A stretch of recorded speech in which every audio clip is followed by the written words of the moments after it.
নমস্কার বন্ধুরা, সবাইকে আমার চ্যানেলে স্বাগত। আজ বানাবো আটা আর কাঁচা ছোলা দিয়ে একটি হেলদি আর টেস্টি রেসিপি। নরম তুলতুলে, ভেতরটা কত সুন্দর স্টিম হয়েছে। স্কুল বা কলেজে টিফিনের জন্য আমরা চট জলদি এই রেসিপিটা তৈরি করে নিতে পারি। এই টিফিনটি দেখতে ঠিক যতটাই সুন্দর, খেতেও সেরকম সুস্বাদু আর অল্প তেলে, তাই হেলদিও বটে। চলুন তাহলে রেসিপি শুরু করা যাক।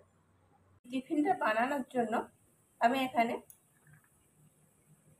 বড় ছোলাকে সারা রাত ভিজিয়ে রেখেছিলাম, বেটে নেব। এখানে নিয়েছি 1 বাটি ময়দা আর 1 বাটি আটা। এই দুটিকে মিশিয়ে আমি মেখে একটি ডো তৈরি করে নেব। কেউ যদি চায় এখানে শুধু আটা কিংবা শুধু ময়দা দিয়েও ডোটি তৈরি করে নিতে পারে। এই ডোটি তৈরি করার জন্য আমি এখানে কিছুটা জল ফুটিয়ে নিয়েছি। এই ফুটন্ত জল দিয়ে আমি ডোটি তৈরি করব। দিয়ে দিলাম স্বাদ মতো লবণ। জলটা যেহেতু আমি ফুটন্ত নিয়েছি, তাই হাতে করে মাখা যাবে না, অল্প অল্প দিয়ে একটি ডো তৈরি করে নেব।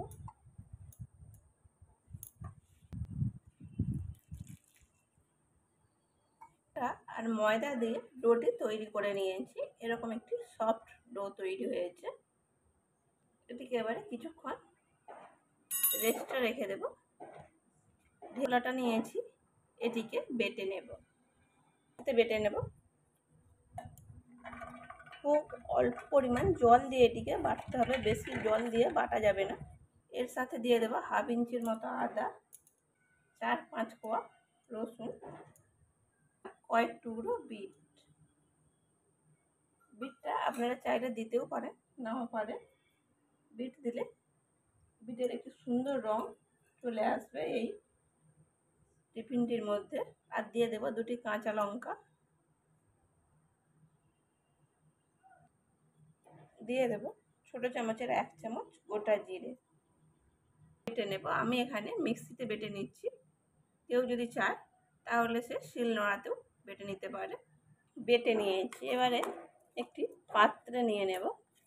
এটা ঠিক কতটা টাইট করেছি তা দেখেই বুঝতে পারছেন। তাকে বেশি পরিমাণ জল দিয়ে কখনোই বাটা যাবে না। বিটটা দেওয়ার কারণে কালারটা খুব সুন্দর এসেছে। দিয়ে দিলাম পরিমাণ মতো লবণ, কিছুটা পাতিলেবুর রস নিয়ে নিলাম। আপনারা যদি চান তাহলে আমচুর পাউডার কিংবা চাট মশলাও ব্যবহার করতে পারেন। সব কিছু ভালো করে একসাথে মিশিয়ে নেব। সঙ্গে ছোলার সাথে মেখে নিয়েছি, এটিকে এবারে সাইডে রেখে দেব। যে ময়দা আর আটা মিশিয়ে যে ডোটি তৈরি করে রেখেছিলাম, সেটি থেকে এবারে লেচি কেটে নেব। এখানে আমি সমান করে 2টি ভাগে ভাগ করে নিলাম, গোল করে নিলাম। একটিকে ঢাকা দিয়ে রেখে দেব, আর যেটি গোল করে নিলাম এটিকে ময়দা ছড়িয়ে নিলাম।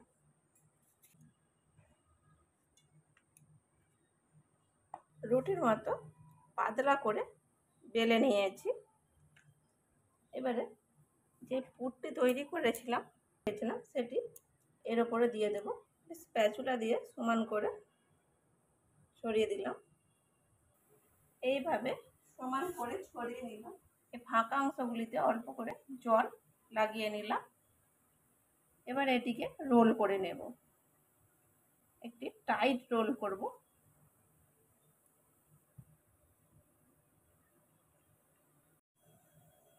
এইভাবে আটকে দিলাম।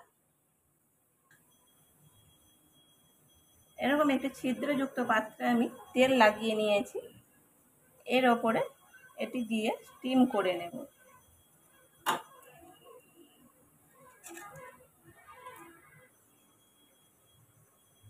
স্টিম করার জন্য আমি একটি কড়াইতে কিছুটা জল আগেই ফুটতে বসিয়ে দিয়েছিলাম।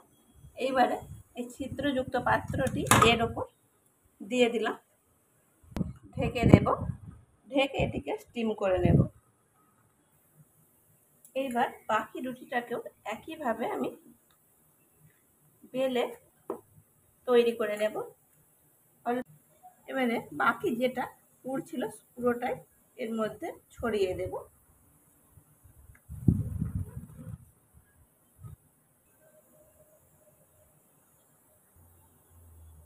সমস্ত পুরটাকেই ছড়িয়ে নিয়েছি এবং সাইডগুলিও জল লাগিয়ে নিয়েছি।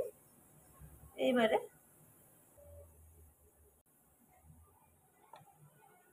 এই রোলটিও বড় হয়েছে।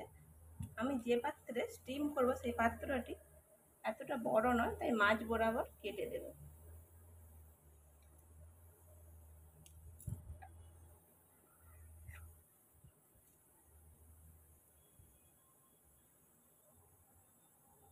যে রোলটি স্টিম করতে দিয়েছিলাম দেখে নেব এটি স্টিম হয়ে গেছে কিনা। একটি ছুরি দিয়ে দেখে নেব।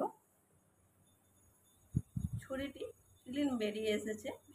ভেতরে ছোলার পুরটিও পুরোপুরি স্টিম হয়ে গেছে। এইবারে এটি নামিয়ে নেব। এবারে ঠান্ডা করে নেব। তৈরি করে রেখেছিলাম সেটিকেও এবারে স্টিম করে নেব।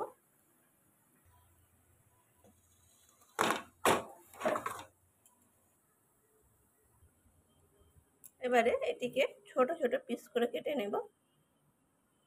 ভেতরে যে ছোলার পুরটি দিয়েছিলাম কত সুন্দর স্টিম হয়েছে, ভেতরটা পুরো শক্ত হয়ে গেছে।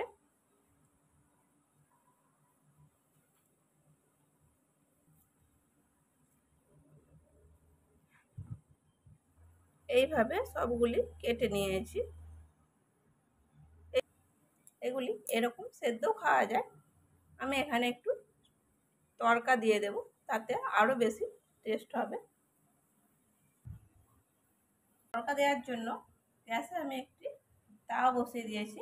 দিয়ে দেব 1 চামচের মতো রিফাইন তেল, দিয়ে দেব 1 চামচ কালো সর্ষে,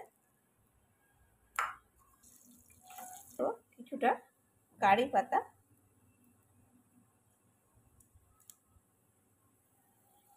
এক চামচ সাদা তিল, দিয়ে দেবো 1/2 চামচের মতো কাশ্মীরি লঙ্কার গুঁড়ো।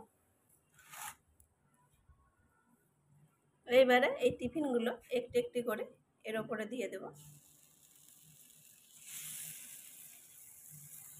হালকা করে ভেজে নেব। এবারে এগুলিকে উল্টে দেব। এবারে গ্যাসের চুলাটা অফ করে দেব। ওপর থেকে কিছু ধনেপাতা কুচি ছড়িয়ে দেব।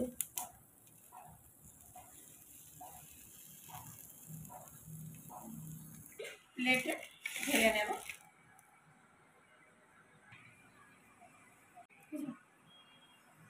একটি প্লেটে সাজিয়ে নিয়েছি। আমি এখানে টমেটো সস দিয়ে পরিবেশন করেছি। ওপর থেকে আরও একটু ধনেপাতা কুচি ছড়িয়ে সাজিয়ে নিলাম। রেসিপিটা ভালো লাগলে লাইক, শেয়ার, কমেন্ট করবেন এবং সাবস্ক্রাইব করে আমাকে সাপোর্ট করবেন। এতক্ষণ আপনাদের মূল্যবান সময় দিয়ে ভিডিওটা দেখার জন্য অনেক ধন্যবাদ।